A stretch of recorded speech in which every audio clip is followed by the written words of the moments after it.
Ուժեղ Հայաստան խմբակցությունը նախորդ օրը բոյկոտի պատճառով չկարողացավ գրանցվել ելույթների համար։ Ազգային ժողովի օրվա նիստը տեղի ունեցավ առանց ընդդիմադիր այս ուժի, իսկ օրակարգում կառավարության 2026-31 թվականների ծրագրի քննարկումն է։ Ելույթներում քաղաքացիական պայմանագիր խմբակցության падգամավորները արձագանքեցին հարց ու պատասխանի ժամանակ հնչած մի շարք հարցադրումների։ Վիլեն Գաբրիելյանն արձագանքեց Ուժեղ Հայաստան խմբակցության падգամավոր Սյուզաննա Ավետիսյանի հարցին, որն ըստ էության փոխանցում էր գերեվարված Դավիթ Մանուկյանի հարցը։ Պարոն վարչապետ, ի պատիվ ձեզ, ես կիսում եմ ձեր չարձագանքը, որովհետև ոչ մի ձև չեմ կարողանում, չգիտեմ որքանով ճիշտ կլինի այդ բառը ասել, բայց պետք է ասեմ, մարսել, թե ոնց կարելի է սեփական քաղաքական շահի համար, միգուցե անգամ անձնական շահի համար հաշվի չառնել, որ մարդը պահվում է բանտում, այն էլ այլ երկրում։ Այդ ու հերթը չի կարող պատասխան ստանալ։ Մենք բոլորս համերաշխ ենք եղել, որ կաշառքով գործի տեղավորվենք, դիպլոմ առնենք, հետո ծանոթով գնանք գործի տեղավորվենք։ Այս հանրային համերաշխությունն են ուզում վերականգնել այս մարդիկ։ Հիմա մի հատ նոր բան էլ կա, որ փորձում են արմատավորել, ուզում են համերաշխություն ձևավորել հարցի շուրջ, որ կաթողիկոսը կարա երեխա ունենա։ Այսենց ուզում են ազգային համերաշխության հասնել, ոնց որ եկել են կտրիչի ուրեմն իրավունքներն են պաշտպանում այստեղ այս մարդիկ, նախորդ խորհրդարանում էլ հիշում էինք Ղարաբաղի դրոշներն էին բերել այստեղ դրել, իբր Ղարաբաղի պաշտպաններն են, ուրա, մի շաբաթում գնացին, լուծարեցին Ղարաբաղը։ Ընդդիմադիր Աղվան Վարդանյանը կոչ արեց չխոսել ժողովրդի անունից, արձագանքեց Տիգրան վերաբերյալ վարչապետի երեկվա հայտարարությանը։ Մի առիթով պատմաբան թղթակից անդամ ակադեմիկոսներ վարչապետ Վազգեն Սարգսյանի մոտ են։ Խոսք է գնում Նոյի Արարատ լեռան մասին։ Ներկայացից մեկը քաշվելով, բայց պարոն վարչապետ, վարկած կա, որ Նոյը այս Արարատի վրա չի իջել, այլ ավելի խորքերում մի սար կա նրա վրա։ Վազգեն Սարգսյանը ձեռքը խփում է սեղանին ու իր ջղային տոնով ասում. Ուրեմն լսեք, գրեք, Նոյը հենց այդ նույն Նոյն է, իջել է հենց այս Արարատի վրա ու առաջինն էլ իջել է Դավալու։ Ուրիշներն իրենց չունեցածն են յուրացնում, դուք մեր եք կասկածում։ Վազգենը Դավալու է ասում, բայց հայերեն։ Դուք ադրբեջաներեն։ Միայն դաշնակցական մտքի մեջ կարար այս բանը ծնվեր հասկանում ես, այս հիմնավորումը հասկանում եք, Արմավիրի մարզում մի գյուղ կա, որի նախկին անունը կոչվում էր Քյոլանլու։ Իրա ներկա անունը, որը փոխվել է հիմա, կոչվում է Գրիբայեդով։ Սա օրինակ, այսինքն հին անունը Քյոլանլուն է, որ նոր անունը փոխվել է Գրիբայեդով։ Սա դաշնակցական աշխարհընկալման, օրինակ, լավագույն կոմֆորտի պայմանն է։ Խի, որովհետև այդ նույն աշխարհընկալման մեջ, որտեղ որ Կտրիչ Ներսիսյանը վեհափառ է, նույն աշխարհընկալման մեջ Դավալուն հայերեն է։ Վազգեն Սարգսյանը ասում էր Դավալու թե Արարատ,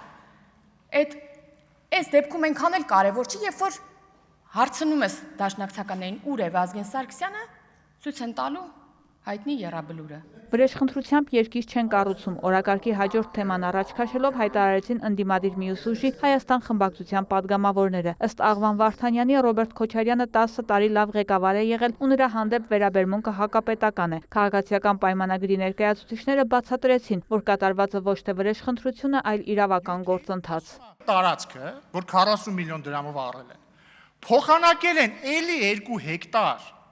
չափսով պետական տարածքի հետ, որը վաճառել են ուշադրություն 1 միլիարդ 740 միլիոն դրամով։ Այսինքն 1 միլիարդ 700 միլիոն դրամ օգուտ են ունեցել։ Ինչ կապ ունի ստեղ վրեժխնդրությունը։ Արդարադատությունը ժողովրդի վրեժխնդրությունն է ձեր նմաններից։ Եվ մենք վրեժխնդիր ենք լինելու Ռոբերտ Քոչարյանին, այլ ենթադրյալ կոռուպցիոներների, բոլորին հատ վրեժխնդիր ենք լինելու։ 24 ժամ չանցած, ուղղակի հրահանգից հետո, ուստեղ կա ինչ-որ մեկը բարոյական անհատ, որը կարող է մտածի, որ դա պատահականություն էր։ Վեհափառ հայրապետը մասնակցում է շվեյցարական խաղաղության նախաձեռնության հանդիպմանը եւ պատահական դանից մի քանի օր հետո սկսում է հակաեկեղեցական արշավը։ Պատահական Սամվել Կարապետյանը խոսում է եկեղեցին պաշտպանելու մասին, մեկ էլ ինչի մասը չմեղադրեցին։ Մինչ մենք խոսում ենք, ձերբակալվել է Հայաստանի Հանրապետության երկրորդ նախագահան, նրա որդին եւ նաեւ հիմա գործողություններ են, քննչական գործողություն, ինչից այդպես զարմացաք։ Ես փաստի արձանագրում եմ անում, ինչն էր այդքան հուզական այդքանի մեջ։ Մի հուզվեք։ Տիկին Գրիգորյան, մի վիճեք դահլիճի հետ, չենք զարմացել։ Այս կալանավորումը դեռ ձերբակալում է, բայց ոնց հասկանում եմ արդեն SMS-ը գրած կլինեք, հավանաբար նաև կալանավորումներ կլինեն։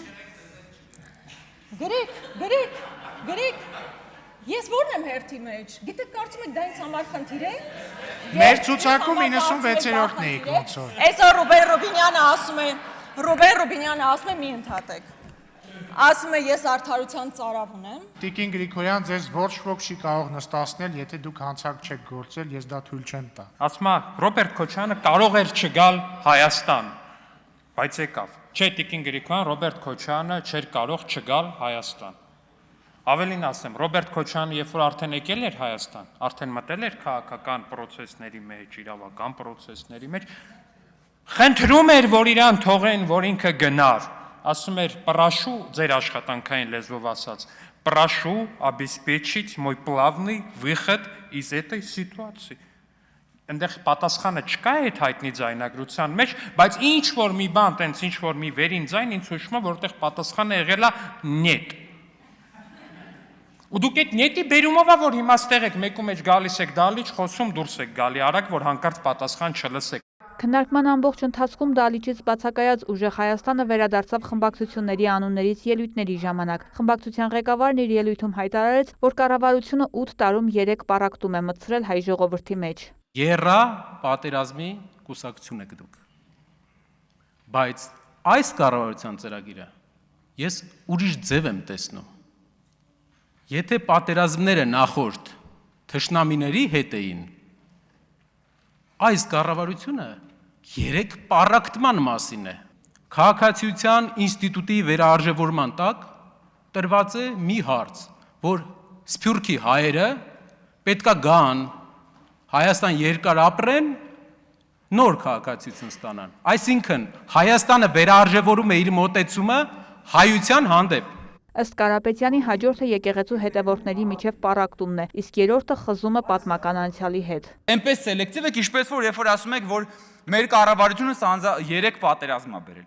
Եվ դրանով դուք փաստորեն շարունակում եք Ռոբերտ Քոչարյանական, Սերժ Սարգսյանական ավանդույթը, որը որ Հայաստանի Հանրապետությանն է մեղադրում պատերազմը սկսելու մեջ։ Դուք որ ամեն օր գալիս եք այստեղ եւ խոսում եք պատերազմից, խոսում եք եռաբլուրից, խոսում եք զոհերից, երբեմն ձեր գործընկերներն էլ զոհերի թիվը 1000-ով կամ 2000-ով ըստ իրենց ճաշակի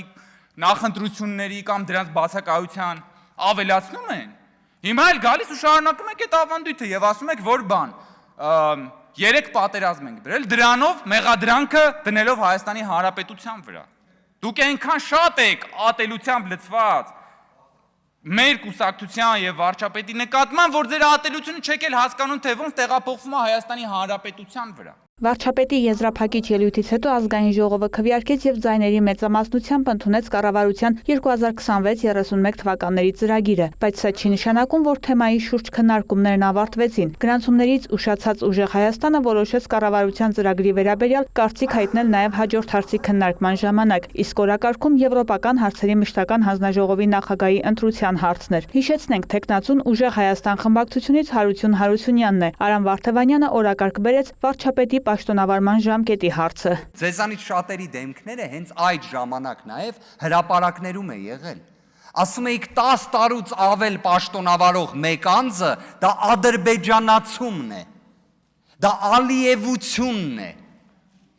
Ու դուք հիմա բերել եք ծրագիր ու այդ ծրագրին էլ հավանություն եք տալիս, որը նրա մասին է, որ դուք 13 տարի պաշտոնավար եք։ Ասվել է հետևյալը, որ մենք չենք կարող թույլ տալ, որ Սերժ Սարգսյանը գնա իր երրորդ ժամկետին։ Դա բոլորովին այլ բան է, որովհետև Հայաստանի սահմանադրությունը սահմանադրական արգելք սահմանում է նախագահի ընտրության համար, նախորդ սահմանադրությունը։ Եվ Սերժ Սարգսյանը սահմանադրությունը, նոր սահմանադրությունը, գործող սահմանադրությունը փոփոխությունների ենթարկելով, որոշեց գնալ երրորդ ժամկետի վարչապետի պաշտոնում։ Քանի դեռ դուք այս ընտրությունների արդյունքների հետ չեք համակերպվել, անընդհատ դուք ինքներդ ձեզ այկիդո եք անելու ու մնաք այդ պրիոմի տակ, ոնց որ քիչ առաջ արեց պարոն Վարդևանյանը։ Եկել այստեղ եւ համեմատում է խորհրդարանական